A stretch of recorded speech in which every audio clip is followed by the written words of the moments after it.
Hey there again, folks. Welcome back to my Let's Play of Ever17, the Out of Infinity. We are pretty close to being done here, I think. It's getting close anyway, I believe. So let's see what I was gonna keep on rolling. I think we were on the verge of something last time, so let's see what this is. This only been up for about an hour right now, so. Hopefully, I feel like my voice might be a little bit weird, so hopefully not too weird.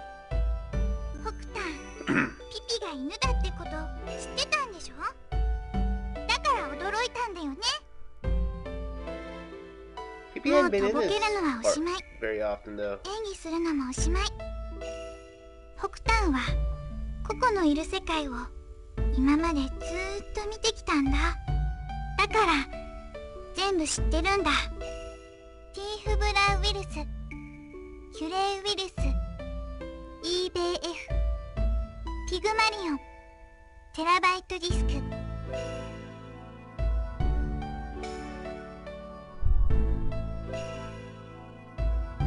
Kid wouldn't know anything about the terabyte disk. That was Takashi.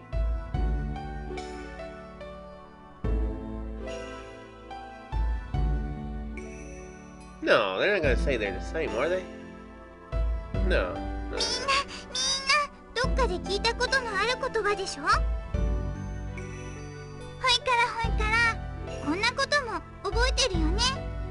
マヨちゃんと水深34メートルの海の中から脱出したこと、ナンキュとサイホン効果を使って脱出したこと、忘れちゃったなんて嘘ついちゃダメだよ。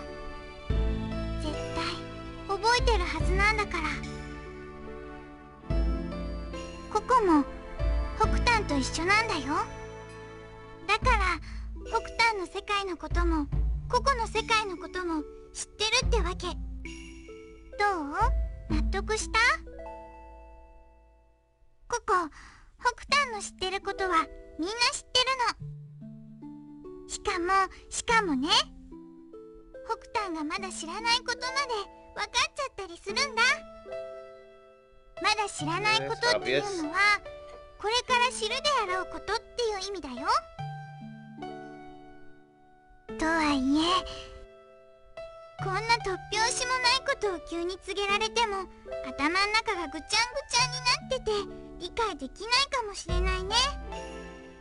だけど必ずいつか分かる時が来るから。だからもう一度だけ言うけど、絶対に自分に嘘をついちゃダメだよ。いい？分かった？ I don't understand. I don't understand. Of course I don't understand. やれやれ。Coco, what are you? Why did you suddenly appear in front of me? At those words, Coco's face suddenly clouded over. She scrunched up her face and drew her eyebrows together. Tears welled up in her eyes.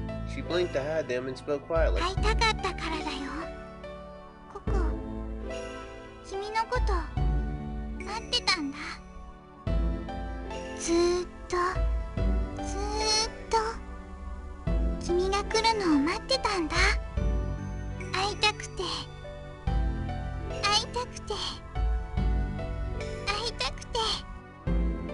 もう一度どうしても君に会いたくて、たった一人で一人ぼっちで待ってたんだよ。Coco's words drifted into my heart and melted like a light snow. We gazed at each other without speaking. It wasn't what the words said so much as that she said them at all that moved me so deeply. Before I sought their meaning, I let the simple power of her true feelings flow straight into my trembling heart. I couldn't take my eyes off of Coco's sad, tear-filled eyes. Coco laughed softly. I could tell it was forced cheer. The bravery of that laugh gripped at my heart. ごめん、もう行かなくちゃ。またしばらくの間お別れだね。 What? ほいじゃあ消えちゃう前に一つだけいいことを教えてあげる。っていうかもう気づいてると思うけど、 Okay. 北端が見たあの夢は夢じゃないからね。現実に起こったことだからね。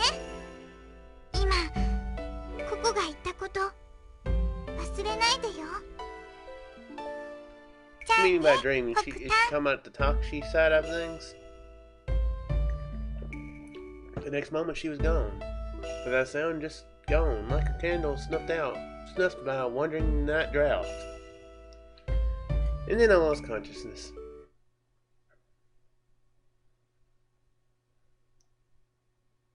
I sank down into the darkness for a minute. Where do we leave off with Takashi? It's a pretty crazy moment, I remember, but... Put yourself together, man. I shook my head and gathered my wits. ココちゃんのショートコント。もしもイルカがイクラだったら？ I guess this is the Coco route, because there was a lot of scenes with Coco in the final one, so... This is all fair. It's the Coco show first. Oh yeah, I said that, didn't I? おお、今日は大量だな。すごい量の鮭が取れたぞ。どれどれ、腹をかっさばいてみるとするか。ザクザクザクザク。うわー、なんじゃこりゃ。イルカがいっぱい出てきた。200匹ぐらい出てきた。やべえよ。母ちゃん大変だ。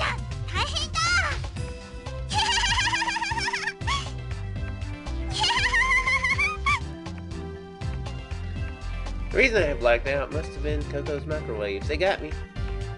Still hadn't built up immunity to them, and it was pretty rough. Why didn't I ever learn? Why was it that every time I wandered around, my feet kept taking me to her? It was strange. I wondered if she was drawing me to her with some mysterious frequency. Anyway, having finished breakfast, I wandered around LeMU and got sucked into the souvenir shops. ココちゃんのショートコント。もしもイルカがご遺体だったら。しくしくしくしく。どうも遠いところわざわざありがとうございます。この度はご愁傷様です。主人の顔見てやっていただけますか？ええ、では失礼して。パカパカ。うわー、なんじゃこりゃ。イルカが永眠してる。しかも仰向けだ。安らかな死に顔ですね。今にも起きてきそうだな。って言えねえ。だって顔わかんねえんだもん。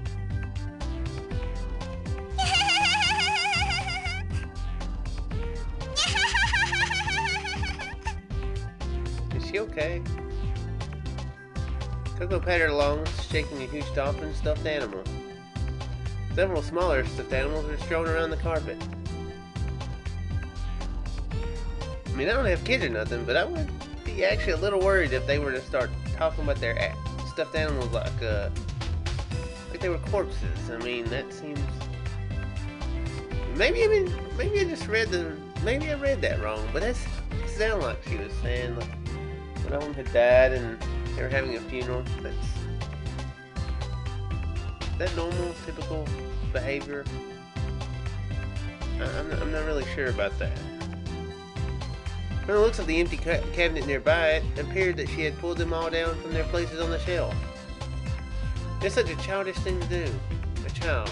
But Coco was 14. 14-year-old who still played with stuffed animals. I wonder if it was really alright to let her just grow up like that. When I saw her innocent laughing face, I didn't have the heart to scold her.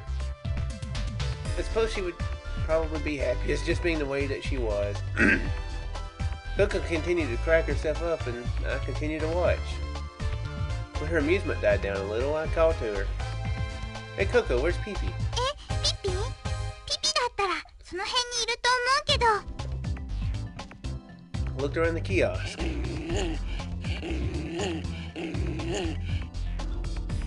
There. Phoebe was gripping a stuffed animal's tail and his teeth shaking it back and forth crazily. It was a stuffed lemur doll. He seemed completely engrossed with it. ところでタケピョンはそんなところで何やってるの？ What am I doing, huh? I look so happy that just watching you is making me happy. I guess you could say that by watching you I've slipped into a happy, stupid state. もしかしてタケピョンココに惚れちゃった？ What? 惚れちゃったんだろ惚れちゃったんだろくにゃろくにゃろちっきしょーやっべえ告られた告られた告られちまった恥ずかしい照れるやだやだもうどうしようどうしよ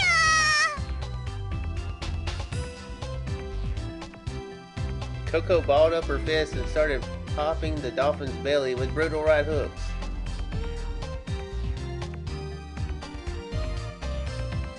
So, anybody ever asked Coco out and she works at a petting zoo? Let's get away from the animals first.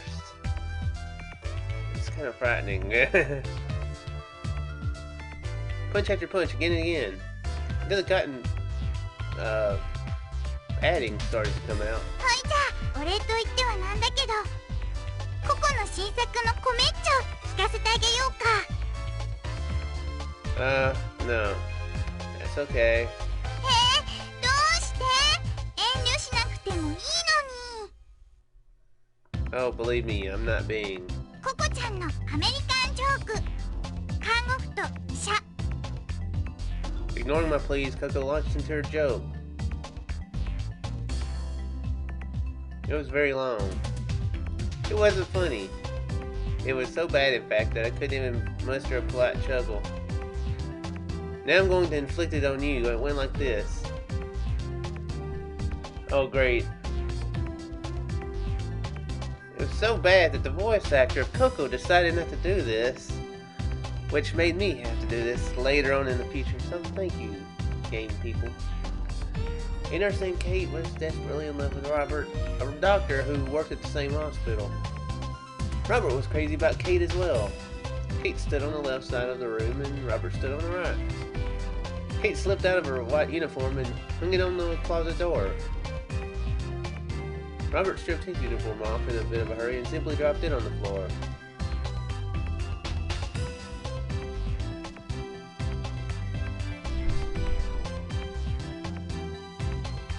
Grief. No wonder this is awkward for Toxie. Kate lowered her panties, Robert threw off his boxers. Kate's body was lovely and supple, and Robert was lean and muscled.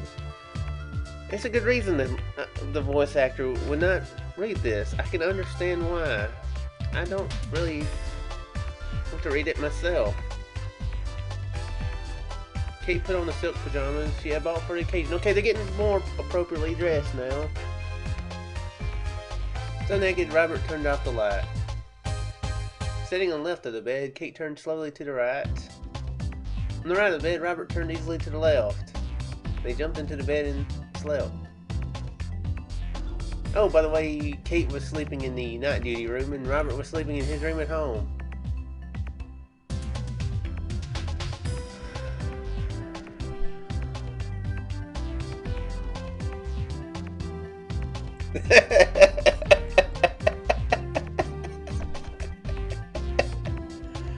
Oh, man. Oh. He's right, that was really bad. Hey, what's with the face? I bet you were imagining something dirty, weren't you? That was the punchline.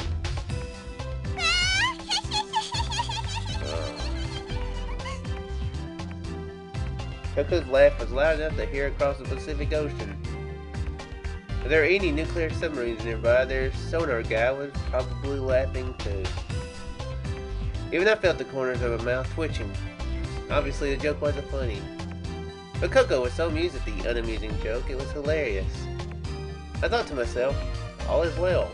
According to what we heard from Sora on the second day, LeMU's partitions would reach their structural limit tomorrow. So how was it that I felt so calm? I don't know. Got a regular Jerry Seinfeld here, so of course you're calm. Actually, that would not be calming at all.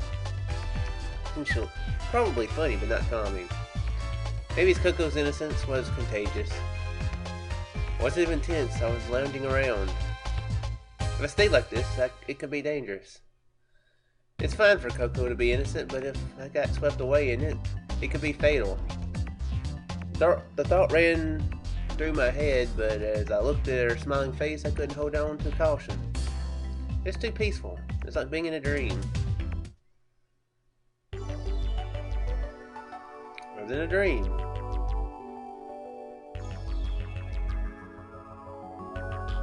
Are they just telling me something?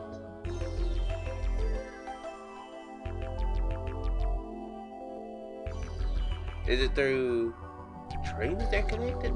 No. I was in an ocean. I was in a dream. The background fooled me. Shut up, background. After Coco disappeared, I blacked out. Maybe I was still stuck in that state. In the dream, I had felt choked and oppressed. It was like being plastered up inside thick walls. Unable to move, only my eyes could follow the images before me. Excuse me. I earnestly followed after the fragments of scenes that unfolded before me. I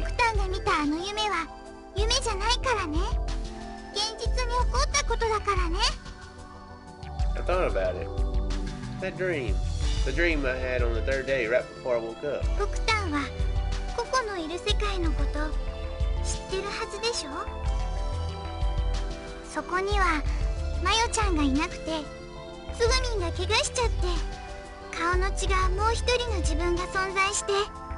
Yeah,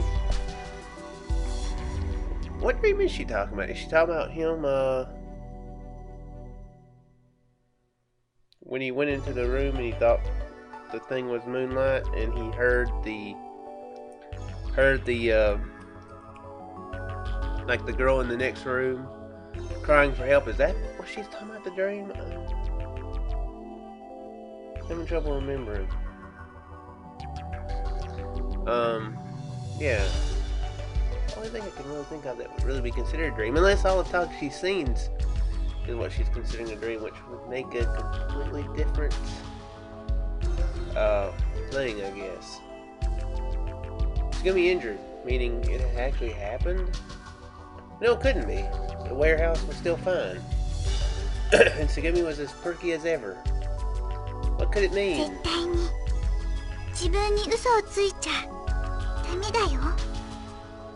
Coco's words ran together. The scattered fragments of the images began to come together a little until I could make out a vague outline. But I couldn't see the whole picture at once. It was like a freakishly large mural. Since I was imprisoned in these walls, there was no way to see the whole thing. What to do? Escape from these walls. Escape from these walls. When I pushed my face out through the wall, I woke up. Okay. I was in the infirmary. I looked around. I was alone. Ran out of the infirmary and headed toward Drite's stop. If Coco was right and there really had been an accident and Tsugumi was injured, in any case I would find Tsugumi and discover the truth for myself. Sorry that I'm drinking too much. My throat's a little... But I didn't know where Tsugumi was. So I headed to the control room. Sora was sure to be there. And Sora would know where Tsugumi was. Open the door. Sora, where's Tsugumi right now? Instead of, hey Sora, how's your day so far? Would you know where Tsugumi is? I ran into the room and yelled in a loud voice. Eh? Komachi-san nara, koko ni. Sure enough, there she was. Tsugumi on a chair looked around at me. どうしたの? そんなに慌てちゃって。Well, Tsugumi looked sorry, but, On the spur of the moment, I lifted up Sugumi's skirt. He is another version of Takashi. 何するのよ! A resounding slap. But it didn't hurt. As a matter of fact, I seemed to have lost all feeling in my entire body. Because I had seen on Sugumi's right thigh a faint scar. What is that scar? 傷? The scar on your thigh. これはただの古傷よ。 Old scar? From when? ずっと昔。ずっと昔のこと。 Where did you get hurt? それは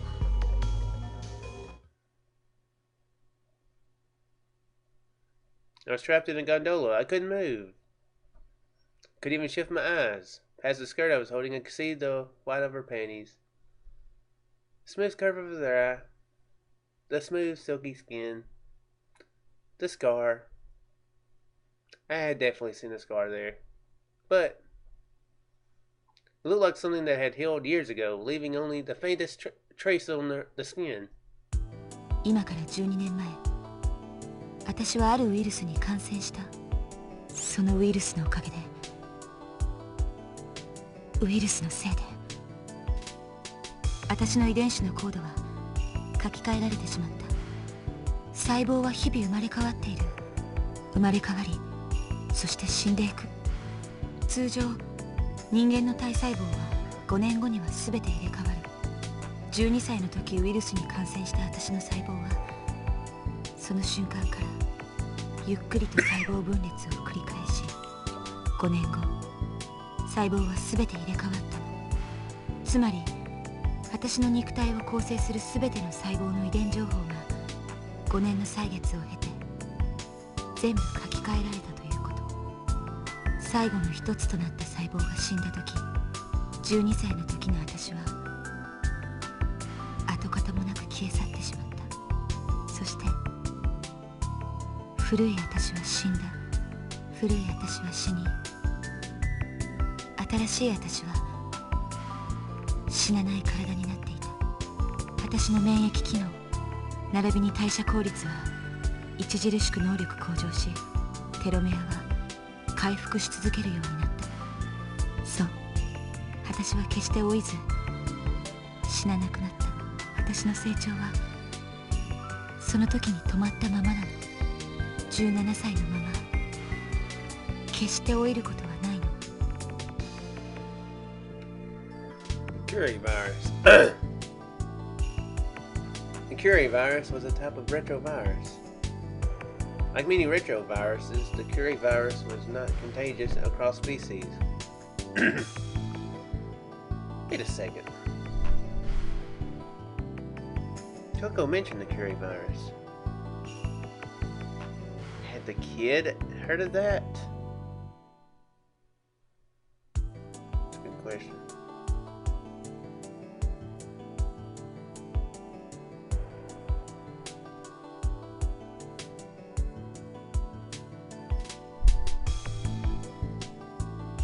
I'm going to automatically assume that, even though what I thought of last time, that since you never see the kid's version, or the kid's face in his version, that he might actually literally have a different face than the face shown in Takashi's version. Surely that's not the case in his, right?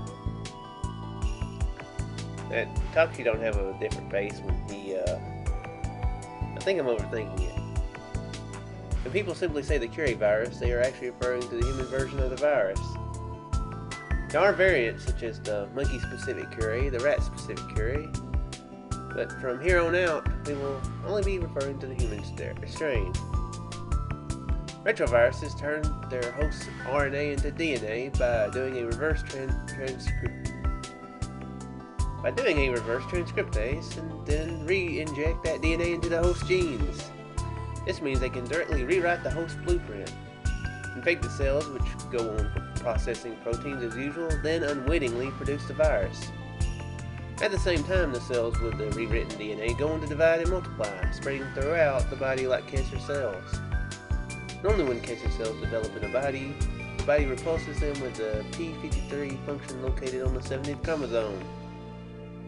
Everybody knows that, I guess. p53 creates certain enzymes and proteins, and when there has been damage done to the gene, it stops replication or causes apoptosis.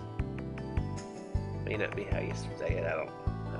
Apoptosis, natural cell death, and works to repair the damaged DNA, thus earning its name as the anti-cancer gene. The Curie virus mutates this p53 gene as well, rendering it useless. Thus the Curie infected cells can spread throughout the body uncontested. Then once all the DNA code is rewritten, the host literally becomes a new species. A new species, we'll just call it the Curie species here. The Curie species body is endowed with the following unique characteristics. 1. Self-regeneration of the telomeres. 2. Great improvement in self-healing. Telomeres are the base sequence located at either end of the chromosome and generally become shorter with every replication. After a certain number of divisions, the telomeres get so short that the cell can no longer divide. The telomeres are like the bus tickets of cell division. Once you spin them, they're gone. Interesting metaphor. But not the Curie species.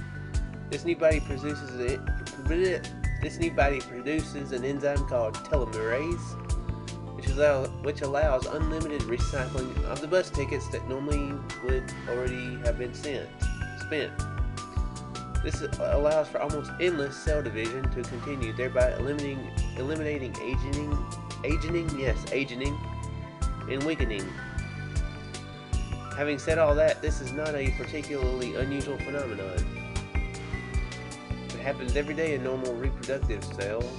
Even in most cancer cells, there is rarely a shortage of telomeres. In that sense, it is not impossible to say that the Curie virus turns every cell in the body cancerous. On the other hand, there is no similarly tangible mechanism yet in place for dealing with the process of self-healing. But the metabolism is activated and the rate of cell generation is greatly increased. It is believed that this is what so dramatically shortens the time required to heal after an illness or injury.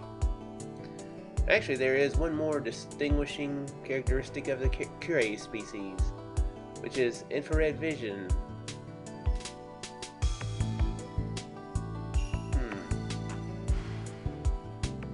Because in its production, it lost the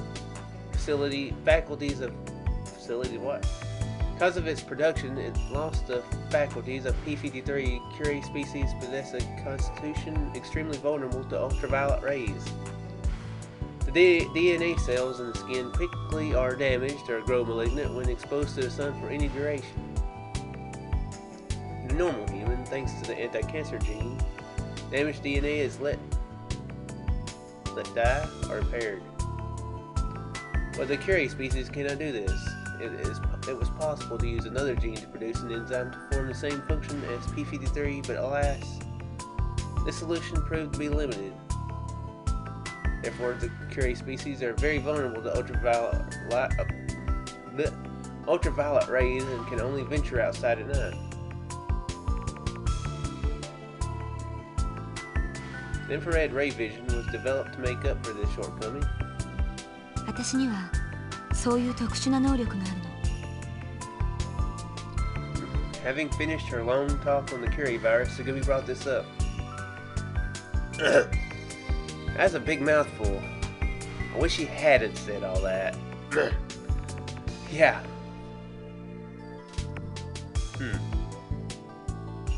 Don't feel like there was a lot of progress in this episode, so maybe I know there's going to be a lot of progress coming up, so definitely curious about how the story is going to turn out, how it all ties together, but that's going to be it for now. I do hope you folks enjoyed it, and I shall see you in the next one. Farewell, everybody.